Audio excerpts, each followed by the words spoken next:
Hello friends, मैं हूं स्वाति पांडे और आज हम लोग देखने वाले हैं ईवीएस में पत्तियों के बारे में पढ़ेंगे। यानी कि पत्तियां कितने प्रकार की होती हैं, इनका कार्य क्या होता है। देखिए, अगर आप हाउसवाइफ हैं या फिर आप कहीं जॉब करते हैं और आपके पास समय की कमी है तो इस तरह से पढ़ना, मतलब डेली अगर आप किसी भी सब्जेक्ट पे 5 से 7 मिनट देते हो तो आप काफ़ी कुछ सीख सकते हैं। तो आइए शुरू करते हैं आज की क्लास को। पत्तियां जो होती हैं वो पेड़ पौधों के पार्श्व भाग हैं, यानी कि बाहरी भाग हैं। यह तनों और टहनियों के सहारे से निकलती हैं। कहाँ से निकलती हैं? तो तना के सहारा से या फिर टहनियों के सहारा से पत्तियां निकलती हैं। देखिए, यहाँ पे मैंने एक पत्ती का फिगर बना रखा है, आप देख सकते हैं इसको। देखिए, इसका जो नुकीला भाग है, यह जो पत्ती का नुकीला भाग है, इसको एपिक्स बोला जाता है। यह पत्ती जिसके सहारे, जैसे ऐसे तना के सहारे ही किसी न किसी चीज़ के सहारे ही लगी रहती है, ऐसे तो नहीं होती। तना के सहारे, टहनी के सहारे ऐसे लगी हुई होती है। तो जो यहाँ से आप देख रहे हैं, यहाँ से जो ये ऐसे निकला हुआ है पतला सा भाग, जो इस पत्ती को खड़ा रखे हुए है, सीधे खड़ा रखा हुआ है, तो इसी को बोलते हैं हम लोग पेसियोल, या फिर इसे वृंत बोलते हैं। इसी की सहायता से पत्तियां ऐसे खड़ी रहती हैं। फिर वो धूप में किस तरफ रखता है? तो धूप में ये पत्तियों को घुमा के रखता है, क्योंकि पेड़ पौधों के लिए धूप बहुत ही जरूरी होता है, सनलाइट तो जरूरी होता ही है। तो इसलिए पेसियोल क्या करता है? पत्तियों को ऊपर ऐसे उठा के रखता है। ये हमारा एपिक्स हो गया। आप देख सकते हैं यहाँ पे कि यहाँ पे बीच से एक मोटा सा ऐसे लाइन बना हुआ है, इसको हम लोग मिड रिब बोलते हैं, यानी कि मध्य सिरा। बीच में इसका जो सिरा है, इसी को मिड रिब या फिर मध्य सिरा बोलते हैं। इस पत्ती का जो एक किनारा वाला भाग है, यानी कि इसका जो शेप है, इस तरफ के इस किनारों को हम लोग क्या बोलते हैं? इसको मार्जिन बोला जाता है। अब यहाँ देखिए, इस बीच में भी आपको ऐसे ऐसे लाइनिंग दिख रहा होगा। ये क्या है? ये वेन्स हैं, यानी कि ये सीरा है, पौधों पत्तियों का सीरा है ये। और इन सिराओं के बीच में भी जब आप बारीकी के साथ देखेंगे तो इनमें भी पाएंगे कि सीरा से भी इस तरीके का ऐसे से निकला हुआ है। तो इसे हम लोग वेनलेट बोलते हैं, यानी कि मतलब छोटी सिराएं।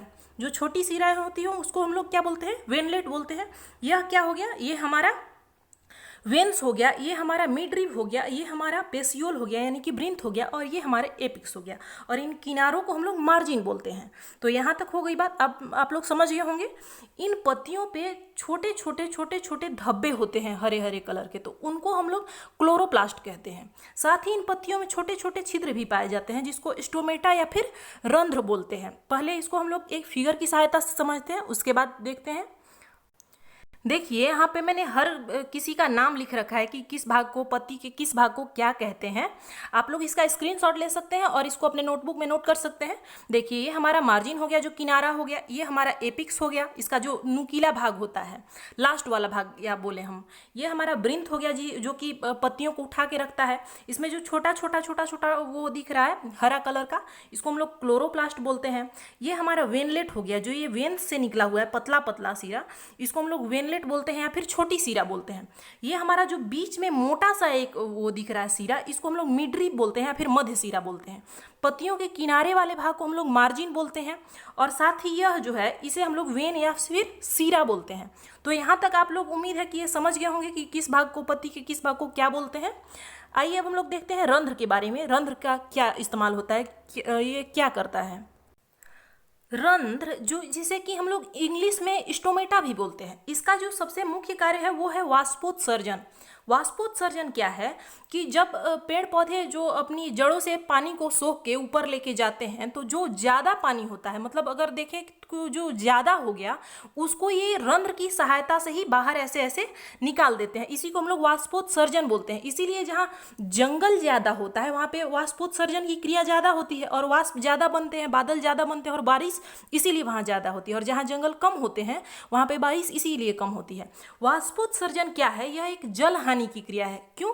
क्योंकि इसमें जल जो है वो वाष्प के रूप में परिवर्तित हो जा रहा है। साथ ही यह जो है, इससे ऊष्मा का भी हानि होता है। आप लोग देखते होंगे कि ठंडी के दिनों में कुछ पौधे जो होते हैं, कुछ पेड़ पौधे, वो अपनी पत्तियों को गिरा देते हैं। ऐसा क्यों होता है? क्या कभी आपने सोचा है? कि आखिर पेड़ पौधे जो होते हैं ठंडी में पत्तियों को क्यों गिरा देते हैं। तो वैसे पौधे जो कि अपना ऊष्मा बचाने के लिए, ठंडी में अपना ऊष्मा बचाने के लिए वो अपना पत्ता गिरा देते हैं। वैसे ही आप पतझड़ के मौसम में भी देखते होंगे कि अधिकांश जो पेड़ पौधे हैं वो अपनी पत्तियों को गिरा देते हैं। तो वो इसलिए क्योंकि ये वाष्पोत्सर्जन जो है वो एक जल हानि की क्रिया है, और पतझड़ के समय में वैसे भी बारिश का मौसम तो होता नहीं है, उस टाइम पानी की कमी होती है, तो वो अपना पानी बचाने के लिए पत्तियों को गिरा देते हैं। तो उम्मीद है आप लोग वाष्पोत्सर्जन क्या है ये समझ गए होंगे। अब हम लोग देखते हैं रंध्र का जो दूसरा कार्य है वो है प्रकाश संश्लेषण, जिसे हम लोग इंग्लिश में फोटोसिंथेसिस बोलते हैं। उसके समय जब प्रकाश संश्लेषण की क्रिया होती है उस समय रंध्र जो होता है कार्बन डाइऑक्साइड को अंदर लेता है, CO2 जो होता है उसको अपने अंदर लेके जाता है, क्योंकि हम लोगों को पता है कि प्रकाश संश्लेषण की क्रिया के समय CO2 गैस का होना जरूरी होता है। और वैसे में यह रंध्र का कार्य है कि यह CO2 जो है उसको अंदर लेके जाता है और ऑक्सीजन को बाहर छोड़ता है। तो यह यानी कि गैसों का एक्सचेंज करता है, या फिर एक तरीके से कहे तो विनिमय करता है। एक गैस को लेता है और फिर ऑक्सीजन जो उससे बनता है उसको बाहर छोड़ता है। तो यहाँ तक हो गई, यह हमारा रंध्र हो गया और इसके कार्य को हमने देखा। अब आगे देखते हैं। अगला पॉइंट है हमारा पत्तियों के प्रकार। पत्तियां कितनी प्रकार की होती हैं।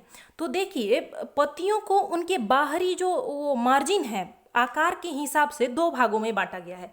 एक है सिंपल यानी कि सरल जो पत्ती हो गया, एक है कंपाउंड यानी कि कॉम्प्लेक्स भी इसको बोलते हैं, फिर संयुक्त बोलते हैं। देखिए, जिन पत्तियों का किनारा जो होता है बिना कटा पिटा होता है, यानी इसमें कहीं भी कट पिट नहीं है, आप लोग किनारा इसका नुकीला नहीं देख सकते हैं, तो यह क्या है, यह सरल पत्ती हो गया। और दूसरा है संयुक्त, यानी कि जिन पत्तियों का किनारा ऐसे ऐसे ऐसे ऐसे कटा हुआ है, जैसे आप गुलाब का वो ले लीजिए, नीम का ले लीजिए, करेले की पत्तियों को ले लीजिए, तो इन पत्तियों को क्या बोलेंगे हम लोग, संयुक्त पत्ती बोलेंगे। और ये इसका वर्गीकरण किस आधार पे किया गया है, किनारे के आधार पर, यानी कि बाहरी भाग के आधार पर इसका वर्गीकरण किया जाता है।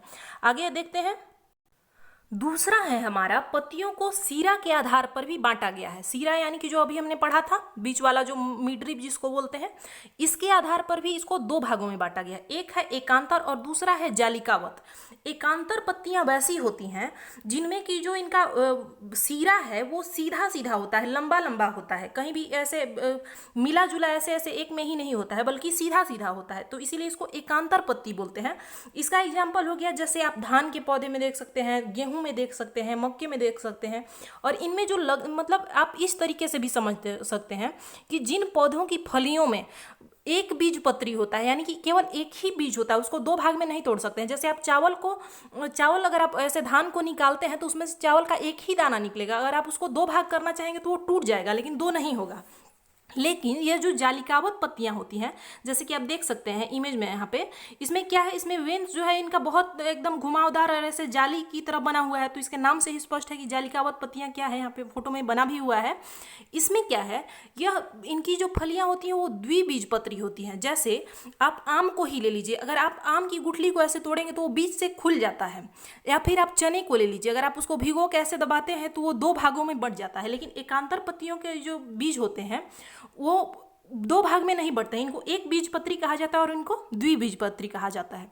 तो उम्मीद है यहाँ तक आप लोग समझ गए होंगे। अब हम लोग आगे चलते हैं। देखिए, कुछ पत्तियां जो हैं, ये हमारा अगला पॉइंट है, रूपांतरित पत्तियां। कुछ पत्तियां जो हैं वो रूपांतरित हो जाती हैं, यानी कि अपना रूप जो है वो परिवर्तित कर देती हैं। इनका उदाहरण हम देख सकते हैं। ये पहला है ज़ेरोफाइटिक, यानी कि जिन पौधों में पानी की कमी हो जाती है उन पौधों की जो पत्तियां होती हैं वो कांटे का रूप ले लेती हैं। देख सकते हैं आप इस कैक्टस को। इसमें क्या है, जिस क्षेत्र में जल की कमी होती है पौधों में, वहाँ की जो पत्तियां हैं, उस पौधे की जो पत्तियां हैं वो कांटे का रूप ले लेती हैं। क्योंकि अभी इससे पहले हमने पढ़ा था वाष्पोत्सर्जन में कि यह जो है वाष्पोत्सर्जन एक जल हानि की क्रिया है, और वहाँ पर जल उपलब्ध नहीं होता। जैसे रेगिस्तान में आप जानते हैं कि वहाँ पर पानी की कमी है, तो वैसे जगहों पर यह जो पौधे हैं अपनी पत्तियों को कांटे के रूप में परिवर्तित कर देते हैं, ताकि वहां पे वाष्पोत्सर्जन नहीं होता है और इनमें जल सुरक्षित रह जाता है। तो यहां तक हो गई बात। अब हम लोग दूसरा देखते हैं।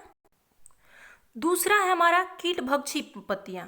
कीटभक्षी पत्तियां वैसी पत्तियां होती हैं जो कि नाइट्रोजन की कमी से कीट भक्षी हो जाती हैं, यानी कि कीड़े मकोड़ों को खाने लगती हैं, जिसे कि निफेंथिस या फिर ये बोल सकते हैं, इसको घटपर्णी भी बोलते हैं। ये एक उदाहरण है, यहाँ पे बना हुआ है। इसमें क्या होता है कि पत्तियों में जब नाइट्रोजन की कमी होता है तो ये कीट भक्षी हो जाती हैं। जैसे इनमें से कोई एक विशेष प्रकार का सुगंध निकलते रहता है, और उस सुगंध को सूंघ के जो छोटे छोटे कीड़े मकोड़े हैं वो इस पत्तियों की तरफ आकर्षित होते हैं और यहाँ पे आते हैं। और जैसे ही आते हैं यह अपना ढक्कन बंद कर लेता है और साथ ही वो उससे अपना नाइट्रोजन की कमी को पूरा करता है। क्योंकि हम लोग जानते हैं कि जितने भी कीड़े मकोड़े हैं उन सब में प्रोटीन पाया जाता है, और प्रोटीन जो है वो नाइट्रोजन का एक अच्छा स्रोत है। तो इसलिए यह जो पत्तियां हैं वो कीड़ों मकोड़ों के द्वारा अपना नाइट्रोजन का पूर्ति करती हैं। तो अब ये बात समझ में आ गई होगी कि कीटभक्षी पत्तियां आखिर क्यों कीड़ों मकोड़ों को खाती हैं, क्यों खाती हैं, और इसके क्या होता है, इनको क्या बोलते हैं। तो यहाँ तक होगी बात। अब हम लोग अगला देखते हैं। तीसरा है ट्रिंडल, या फिर इसको बोले तो एक टाइप से इसको स्प्रिंग भी बोल सकते हैं। जैसे कुछ विशेष पौधों या सब्जियों में आपने देखा होगा, जैसे यहाँ पे मैंने इमेज में ले रखा है, आप देख सकते हैं यहाँ पे नेनुआ जो है, नेनुआ जो सब्जी होता है, पता नहीं आप लोगों के यहाँ इसको क्या बोला जाता है, इसमें जो ऐसे ऐसे घुमावदार स्प्रिंग टाइप का आप ये इसमें देख सकते हैं ऐसे लगा हुआ, यह भी क्या है, यह एक पत्तियों का ही रूपांतरण है। यह पत्तियां ही हैं जो इस टाइप से हो गई हैं ताकि यह दीवार वगैरह पे चढ़ के ऐसे फलता है। तो आप देख सकते हैं इसमें कि इसी को हम लोग क्या बोलते हैं, यह जो स्प्रिंग टाइप का ऐसे ऐसे घुमा हुआ होता है इसी को ट्रिंडल बोलते हैं। तो उम्मीद है कि आप लोग यहाँ तक बात समझ गए होंगे। अब हम लोग मिलते हैं अगली क्लास में। धन्यवाद।